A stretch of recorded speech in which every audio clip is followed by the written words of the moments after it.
What's up mga kamauts? Good morning! For today's video, papakita namin paglilinis ng mga shoes namin dahil hindi na siya nagagamit for almost 5 or 6 months. 7 dahil sa pandemic. Hindi kasi kami lumalabas. Yung anak ko hindi na rin pumapasok sa school. Online na lang. Kasi ako hindi pa rin pumapasok sa work ko. So, hindi na namin nagagamit yung mga shoes. So, ang nangyari, kahit nakabox sila, kung mapapansin nyo, may mga box talaga sila. Yung iba nakalagay naman sa box, yung iba hindi. Pero, nagkaroon pa rin kami ng mga alikabok. So ngayon, lilinisan natin. Samahan nyo kami. Dahil sobrang dami ito. 21 or 22 pairs na mga shoes namin.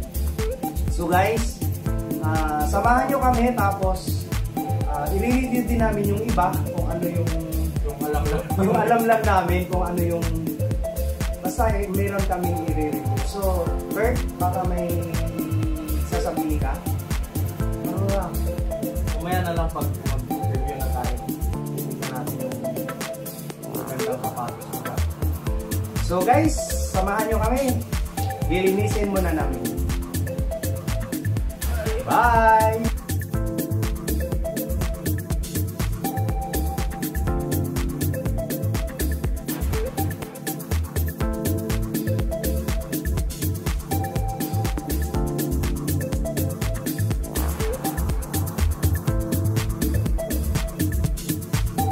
Inches later. Hello guys, welcome back. Kanina natapos na namin paglinis. Naglubat ng isang cellphone na pang time lapse. Pero natapos na namin. So mamaya ulit papakita namin yung pag-box. Babalik natin sa box. For the meantime mga kamao, magkaroon muna tayo ng konting review. So ito,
Jordan Protoria. Pareho kami guys. Actually, nung wala akong balak na bilhin to. Nung lockdown lang. Nung nag-lockdown na, pumunta kasi ako sa District Mall para magbayad ng mga telephone bills. Yung nakita ko, ako lang mag-isa, hindi ko kasama si Kurt. Yung sa Nike store mismo, nakita ko, parang nag-ano sila, nagsisale pa lang talaga sila.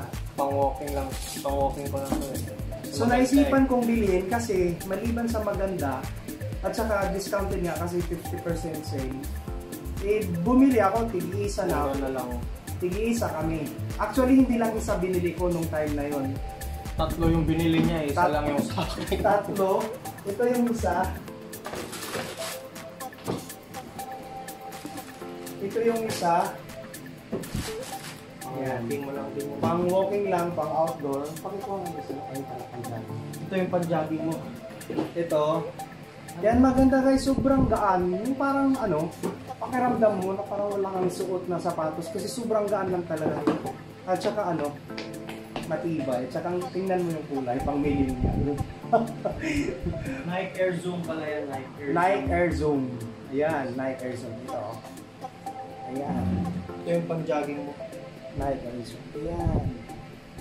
Maganda siya guys. Tapos ito naman, nung nagja-jogging pa ako, actually may mga pang-jogging din ako, tatlo. So ito yung bago, kasabayan ko pagbili nito. So ito, sobrang gaan din siya. Natural motion offset. Sobrang gaan. Sobrang ganda. Hindi masakit masyado sa pulsa. So yun. At saka guys, ako per retail. Ang dumi lang kasi. Yung basketball ko rin ka. Kaya maganda din yan. Dalawa to eh. So may isa. Yung blue. Kaya iba lang ng kulay. Pero 33 yan.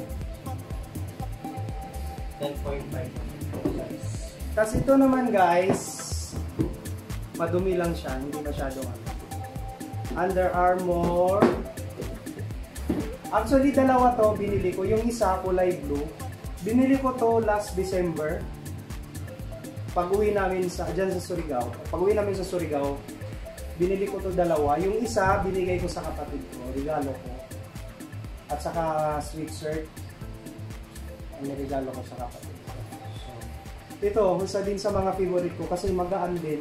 Saka ang gandang kulay, maganda yung kulay. Kasing kulay ng sweatshirt ko. At saka ito. Tapos, ito din guys, nabili ko last November. Alam niyo guys, itong shoes na to, may ano to eh. Story. May history to, may story tong shoes na to. December 27, nung pauwi ako galing sa trabaho. Tapos nung pagbaba ko, bibili sana ako ng tubig sa may gasoline station. Tapos nung pagtawid ko, merong ano, pero hindi ko kasalanan nung nabangga ako ng kotse. Nabangga ako, tapos warak. At ayun, nagulungan. Yun o, warak na siya. Ito ang gustong gas-gas. Ito. Yun yung gas-gas. Kita ba? Yan. Ayan. Nagulungan to. Tapos, 3 months akong injured. Nasa bahay lang ako, naka-crutches ako. So, kaya napaka-memorable na to. Hindi ko nilalabhan. Nakatabi lang siya kasi ito nga yung may story ito sa akin. So, yun. So, hindi na lang namin i-review lahat. Hindi kaya. Kasi hindi kaya, ang dami. At saka, Magbili pa kami na. may lakad pa kami, may bibili din kami. So, yun na lang muna guys. Maraming salamat sa panood. Tapos, ibabox na lang namin ulit to. At saka, comment lang kayo kung anong size ng paa nyo. Malay natin. Beke nemen. Sa sobrang dami, hindi naman nasusuot. Basta lang malapit lang dito sa akin, sa Manila. Pwede naman. Comment lang kayo kung anong mga sizes nyo. Yun lang guys. Ibabox na lang namin to. Bye! Bibidyoin ulit namin yung makita. Bibidyo namin yung pag-box at paglagay ulit sa Bye! Thank you!